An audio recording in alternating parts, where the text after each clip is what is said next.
Hello everyone and welcome back to the Great Ace Attorney Adventures. Last time we got into a debate about whether this coat belonged to Mr. Eggert Benedict here or Gina Lestrade here. So we're gonna go through Herlock Sholmes'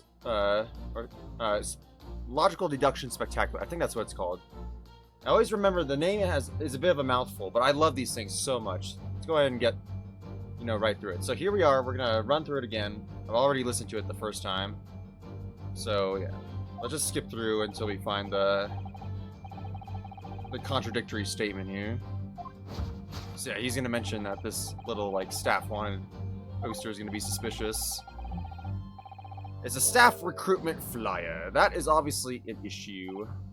So by Mr. Sholmes' reasoning, Mr. Benedict came here in order to apply for a job so he could dig down through the floor. Yes, in an attempt to tunnel into the sewers to gain access to the money in the vault to the bank across the road. But he wouldn't get very far with a broken shovel, would he? No, I think it's fair to say his motives lie elsewhere. The question is where? What did bring Mr. Benedict here at this particular point in time? We gotta do a little bit of looky-loo around here. I'm suspicious of his backside. Oh, what's on the backside here? Scribbled writing. We gotta examine that first. Oh! Look at all the scribbled notes on the back of the flyer here. I like to imagine that he's just gonna stand there in that pose while we just walk behind him and have this full-on conversation, you know? Surely, in real life, he wouldn't allow us to do that at all. I don't believe it! What is it? Listen to what it says. Of course, we're reading it off, while he's holding it. Name, Gina Lestrade. Height, 5'2". Green cap, scruffy waistcoat, grubby white shirt, blue satchel, ragged. It's a detailed description of Miss Lestrade. Goodness! There's even a sketch of her, hat and all. Although if he showed it to her, she'd fire that smoke grenade launcher in his face for sure. And look, the details of the shop have been written down here too. Windibank's Pawnbrokery, Baker Street. Redemption deadline, 15th of April. Which is today's date. Why would Mr. Benedict have all that information scrawled on the back of that piece of paper? Info about Miss Lestrade. Well, clearly we gotta present that now. Take that! Yes, what brought you to this shop in the first place is the info about Miss Lestrade. Yes. Oh, that's what I just read. Quite so, my dear fellow. It would appear that the writing and sketch on the reverse of the flyer pertain to the pickpocket, Miss Lestrade, and to Mr. Windibank's pawnbrokery here. Ugh. You originally told us that you had merely given chase after Miss Lestrade stole the redemption ticket from you. But that, sir, is a thinly veiled lie. I love their poses so much. It's so good. It's so good, man. It is the information on the back of the flyer that led you here today, by which I mean here to Windibank's pawnbrokery, and today the redemption deadline of that overcoat. So you waited outside for the young girl matching the description you have written down to arrive. Huh. And you have gone to some lengths to hide the reason for your pursuit of Miss Lestrade. In other words, there is some ulterior motive for your actions. The cane, which you unwittingly clutched to your person, exhibits an incontrovertible contradiction. What utter rot! I've had this cane for years. The contradiction of which I speak is, of course, the missing ferrule. I still don't know how to say that word. What's a ferrule? It's the metal cap commonly found at the end of a cane, Mr. Naruhodo. Ah, the bit that makes the nice clacking sound on the pavement. Yes, exactly. And Mr. Sholmes is right. It appears to be missing on this cane. But it doesn't actually look broken, does it? No, it doesn't. Though the gentleman certainly did recoil when Mr. Sholmes identified the cane as suspicious. In other words, there's some secret about the cane that Mr. Benedict would rather we don't know. Alright, let's examine it a little more closely, shall we? Initially. Look here, Mr. Sato. There are some letters on the handle. Ah, yes. Those must be initials, I think. In the West, it's customary for people to engrave their belongings with the first letters of their names. So Herlock Sholmes would be HS, you mean? That's right. And the initials on this cane, obviously. Oh. AG? Why does it feel as though that's not quite right? It's not! Okay, that... Okay, well, is that the right thing to do? It must be. Take that!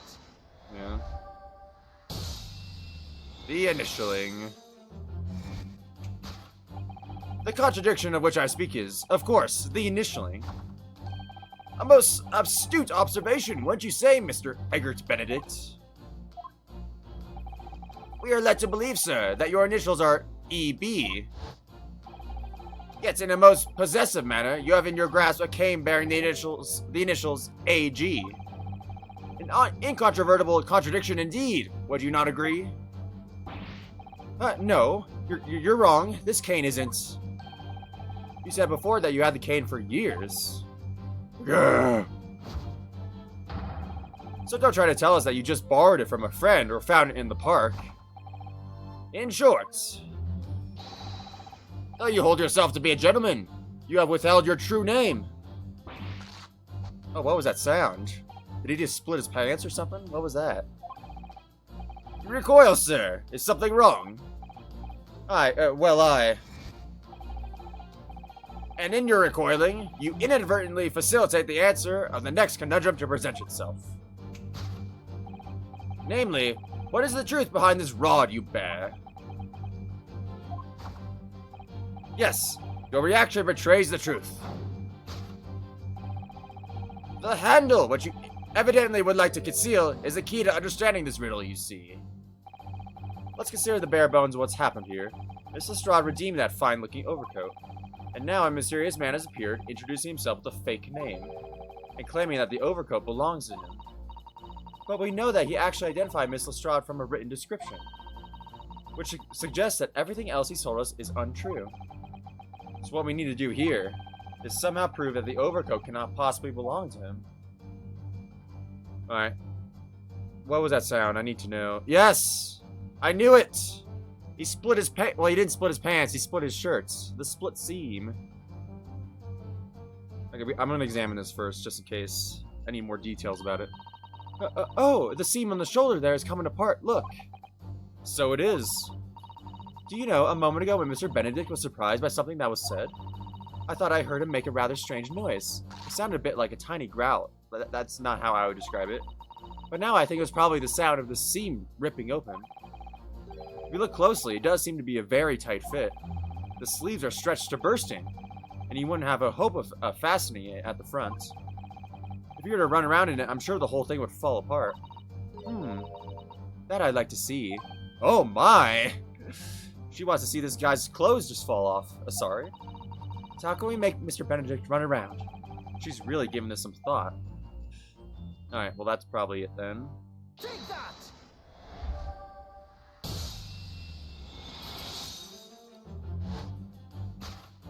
The split seam, which you evidently would like to conceal, is the key to understanding this riddle, you see. Ugh. Yes, because the overcoat is rather obviously a poor fit. Having forced it over your broad shoulders, the seam is already breaking apart. My suspicions were aroused from the outset. When you so boldly lied about your name and so... Oh, okay, I thought I misread that at first, but no, when you so boldly lied about your name and so boldly waylaid this pickpocket. Ugh! This catalog of untruths has all been for one very specific purpose. To steal the article that the young girl redeemed from the Mr. Windibank. Ugh! Seriously, how does Mr. Windibank not, like, remember, like, Hugh dropped it off? But what really irked me is this. The considerable crime I initially imagined has been considerably curtailed.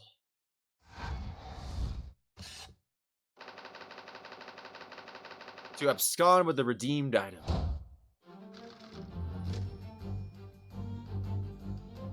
Alright. What is the great crime? Now, Mr. Benedict, let us continue. For we must expose the details of this elaborate crime you have in the planning. This is utterly absurd. You suggest that I, a gentleman, designed a wheeze to filch some tawdry article of pawnage? Have you forgotten that I redeemed the article in a proper manner using the watchword? Shoulder shimmy. Had I not been the one to deposit it in the first place, how could I possibly have known the relevant details? Ne sais pas. Oh, but the watchword can be discovered. As you are only too well aware, Mr. Benedict. Ah, and your furtive glance is more telling than I could have hoped. What? Let us consider how one might come to learn a secret watchword relating to the pawned property of another. The method is revealed by the council notice on the counter, which your eyes were inadvertently drawn. It's not that. It's the book. It's the ledger. The direction of the deduction must change rather dramatically now, I think. Yes, no more talk of tunneling into the sewers. Which is a pity, because it all sounded rather exciting. I know! You should read the book, my man. Anyway, you can't deny that this mysterious gentleman did know the watchword. Yes, Professor. If you didn't know that word, Mr. Winterbank would never allow you to redeem the article. Or, looking at it another way, if you did know that word, Mr. Winterbank would allow you to redeem the article, whether it was yours or not. So the question is, could this gentleman have found the watchword out somehow? Yeah, obviously it's the freaking ledger right there. Why can't I select it? Hang on. Oh, apparently this is not something I can present. What does this say? This notelets. Look at this, Mr. Sato. It appears to be a memo that Mr. Winterbank has scribbled to himself. Let's see. What does it say? Oh, Professor. Oh, isn't that convenient? Mr. Winterbank must make a note of the watchwords his customers give him, right before their eyes. And an alarmingly clear script as well. Oh dear, I don't know where to look. Who knows what other secrets I might see? Wow, alright then. Well, that's obviously it. Dude, what an idiot. He's writing passwords for the public to see here. The method is revealed by the notelet on the counter to which your eyes were inadvertently drawn. Yes, the broker here follows the same procedure whenever a customer comes to redeem an article. He asks the customer for the watchword and notes down the response uttered on a notelet he has to hand. Then he consults his ledger and confirms whether or not the watchword matches that of the article in question. I would expect nothing less of a diligent pawnbroker. But his diligence clearly has its disadvantages. What are you talking about? What you talking about? It is increasingly apparent that you were present in this shop before your accusation against Miss Lestrade. In all likelihood, you followed her inside and then observed her talking to Mr. Winterbank. When the diligent broker made a note of the watchword, as is in common practice, you observed him writing the word Professor on the notelet beside the ledger. And that, sir, was the master plan you devised to steal the pawned article from the young Miss Lestrade. Master plan? Which brings us to the final chapter of this lurid scheme. Why would you go to such lengths to redeem that particular article from this pawnbroker? Are you quite serious? For an ill-fitting overcoat hardly seems to justify the effort, much less a worthless music box disc. But naturally, you had a very good reason to make them yours, didn't you, Mr. Benedict? I have no idea what you're talking about. Allow me to present a rather interesting piece of evidence. You see, this picture postcard tells us all we need to know. The articles we're talking about are the overcoat and the music box disc that were in one of the pockets, which according to Mr. Winterbank isn't even worth a penny. And yet this man went to such lengths to steal them. Why? I wonder if perhaps We already have the evidence we need to explain it, Mr. Naruhodo. Could we? Really? Better have a thorough look through all the evidence we've collected so far.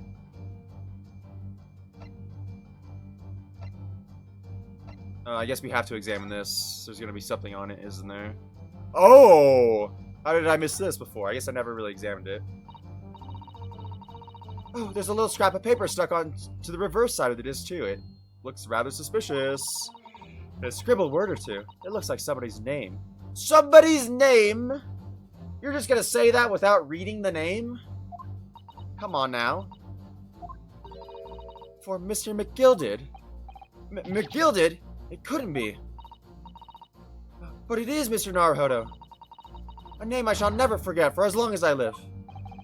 But why? Why is his name on this? Music box disc information has been updated in the court record. Alright, here we go. Present.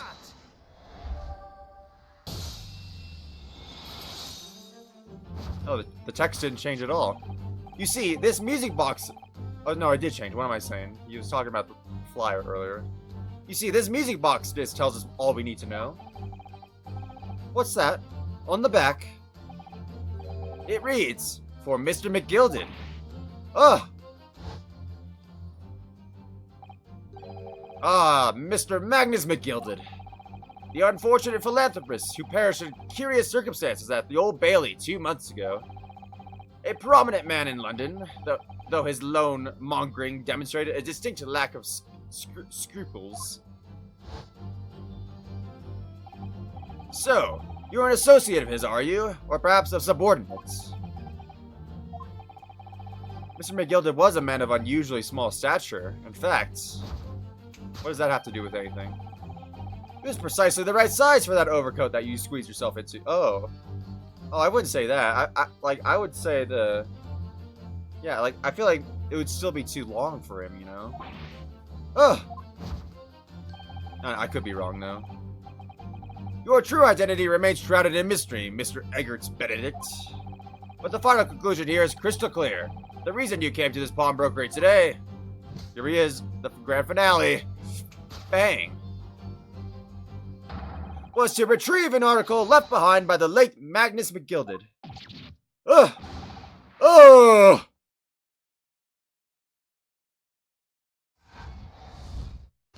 Alright, get out of here.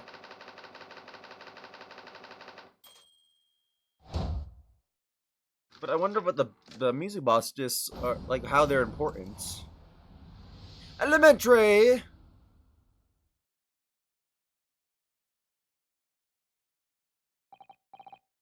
Well, well, well, Mr. Magnus McGilded. Not a name I expected to hear in these circumstances.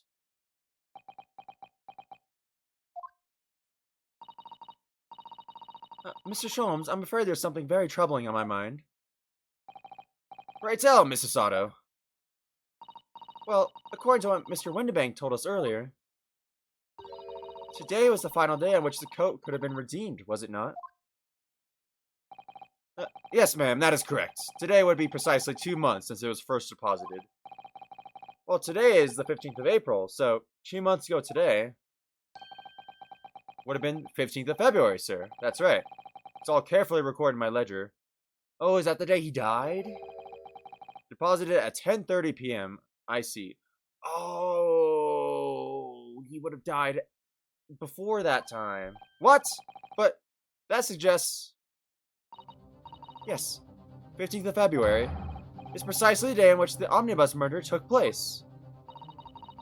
And 10:30 in the evening is precisely the time at which the terrible events were unfolding.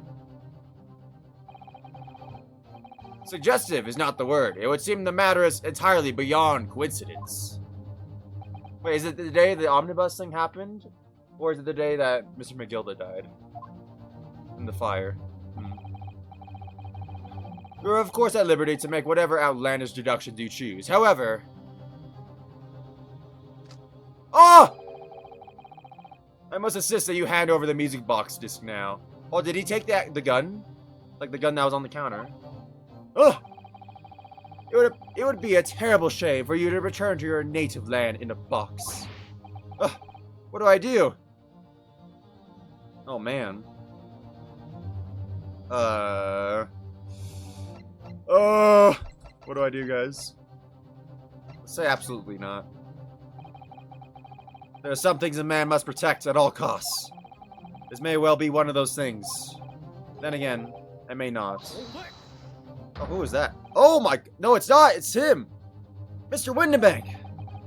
This is my shop. I can't allow any harm to come to my customers. If that were to happen, I should have to take my own life. Dude, don't threaten to shoot yourself. What the heck? Just threaten to shoot him. Mr. Windenbank, no! Alright, that's enough. Police? Yes! Inspector Gregson! Inspector? That's right, sunshine. The alarm was raised on one of our dedicated emergency lines. So we got here as fast as we could. Now, what's this all about, eh? Oh, praise be, you're here at last! I was moments away from forfeiting my own life in my very own establishment. Put the gun down. It would seem you have the upper hand. Yeah, we got the coat back. Right! You lot have some explaining to do. I don't appreciate being bothered with some petty argy-bargy. Petty? Mr. Windenbank very nearly met his end. Yeah, by his own gun as far as I can tell. Oh dear. And the whole of Britain could meet with its end if I don't get to the bottom of the case I'm supposed to be working on. What? What on earth is the case, Inspector? Spare no detail, Gregson. I might have said a little too much. No matter, it's nothing to do with you lots. Anyway, sir, you're gonna have to come with me down to the station. Oh, but of course, Inspector. Oh, dang, what was that? He's getting away! Get after him, lads! Whistle the beat officer, too. Sir!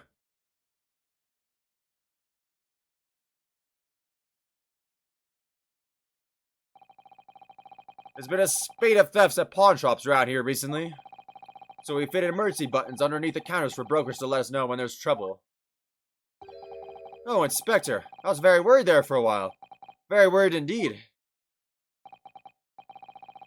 Now then, Mr. Permanently in mourning. Yes? I'll be taking that whatever it is of Mr. McGilded's down to the yard. Thank you very much. So hand it over.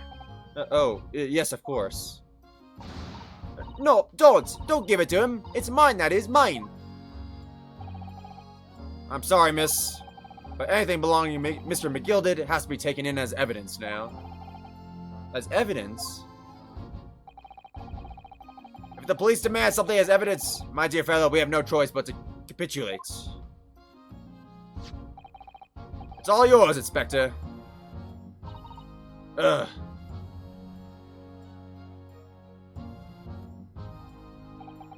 And so, we handed Mr. McGilded's disc over to Inspector Gregson, and were summarily turfed out of the shop and onto the streets. Why? Oh, to be continued. Alright, well, we still got a little bit of time left in the episode, so we'll keep going. Of course, I will save my progress.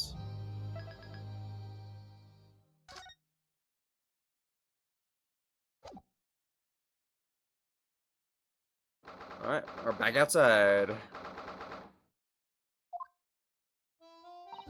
See? That's why I hate grown-ups. All they do is feed you a pack of lies and take stuff away from you. Oh really, Miss Lestrade? Tell me, is that overcoat keeping you warm? What? Oh my, surely you were given that. Yeah. The Dean let me keep it after I looked daggers at him for long enough. He went through the pockets and then said, "Go on then, have it," before telling me to scalp it.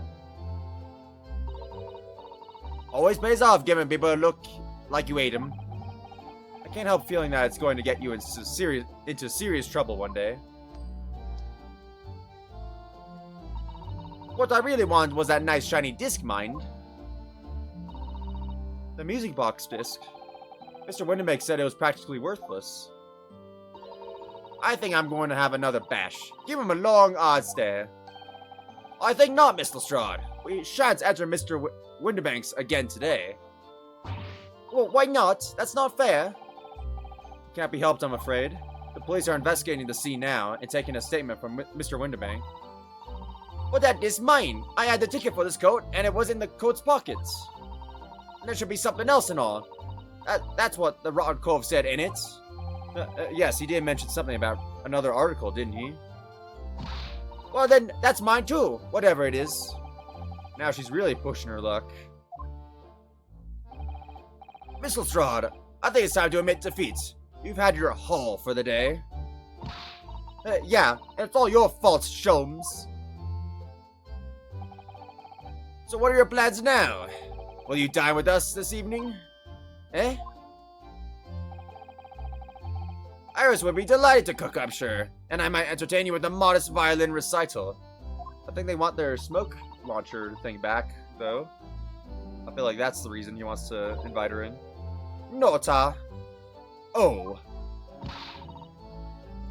Why would I come round to your place, eh? Have you lost your head or something? Oh, she's running. Oh dear, she's gone. Having reviled on me quite unnecessarily, I might add. I can't help wondering if perhaps she might turn up anyway. Interesting. Once she's had a chance to calm down, I think there's a good chance she'll decide to come. Very well then. I'll inform Iris to set a place for our potential guests at the dinner table this evening. And one more thing. I shall be glad of your company later too. Sorry?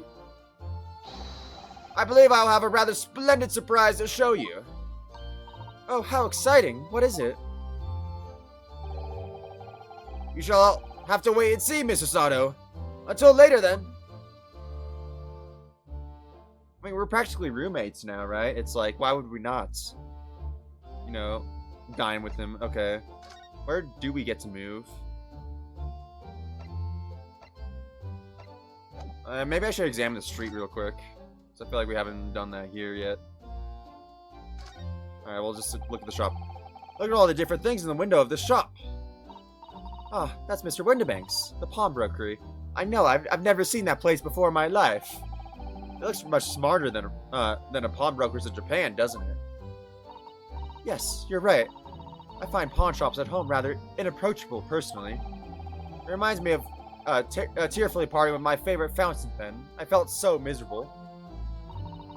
What doesn't kill us makes us stronger, Mr. Naruhodo. Wow, okay then. Okay, it seems like there's really nothing else. Oh wait, there's more. Oh, this is our house, okay.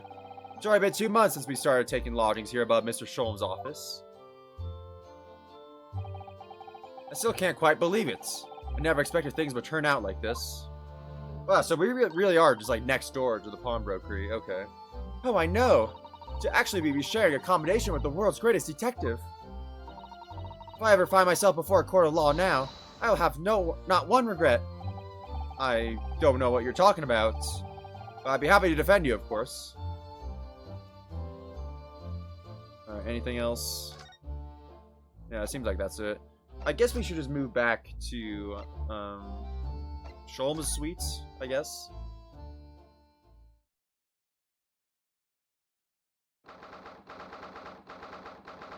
"3:46 p.m. Wow, it's been a long day, hasn't it? Ah, Susie and Runo, come in, come in. Good afternoon, Iris. Thank you so much for breakfast this morning. Oh, don't mention it. Goodness, look at the time already. Busy as always? I am. I'm preparing everything for dinner this evening. Already? You're obviously cooking something special, are you? Oh, yes. After all, we have a special guest joining us. Guess who it is? Go on. Yeah, you'll never guess. Wow, it's almost like we weren't there or something. Look at those little eyes of hers shining. Oh dear. It is awkward when you already know the answer, isn't it? It's Ginny! Isn't that exciting? Oh, what a surprise. Oh yes, that's wonderful news. Wow, Iris seems overjoyed at the idea. I can't wait to learn some pickpocketing tips from a real professional. Oh yes, that does sound like fun. Wow. Good influence on her. I'm not sure that's entirely appropriate. Are you Mr. Naruhodo? By the way, Iris, what's Mr. Sholmes up to? Hurley? Oh, he's been like that ever since he got back. Hello, Mr. Sholmes. I beg that you won't speak to me. Sorry? I don't know who you are, but kindly take your leave. I'm sorry, what? What? As you can see, I'm not here. I don't know how to respond to that. I do apologize. When he gets like this, he's completely oblivious to everything. Yes, I see. Really, he behaves just like a child sometimes, Hurley does. Mr. Sholmes and Iris have something of a parent-to-child relationship, don't they? But not in the way you would expect them. Yes, except that Iris is clearly the parent here. Come to think of it, I wonder where her real parents are. What's the matter, Runo? You have ever such a funny look on your face. Oh, no, it's nothing. I know what it is. Why does this girl live here with Mr. Sholmes? You're wondering. Am I right? How did you... Oh, Runo, I can read you like a book. Ugh, this girl's dangerous. Don't worry, you can ask me anything. I won't mind. Well, alright then. So yeah, guys, it seems like a good place to end the episode here. I hope you guys enjoyed. Next time we'll have this little awkward conversation with her. So, hope you guys all have a good day, and I'll talk to y'all later. Have a good day, guys. Bye!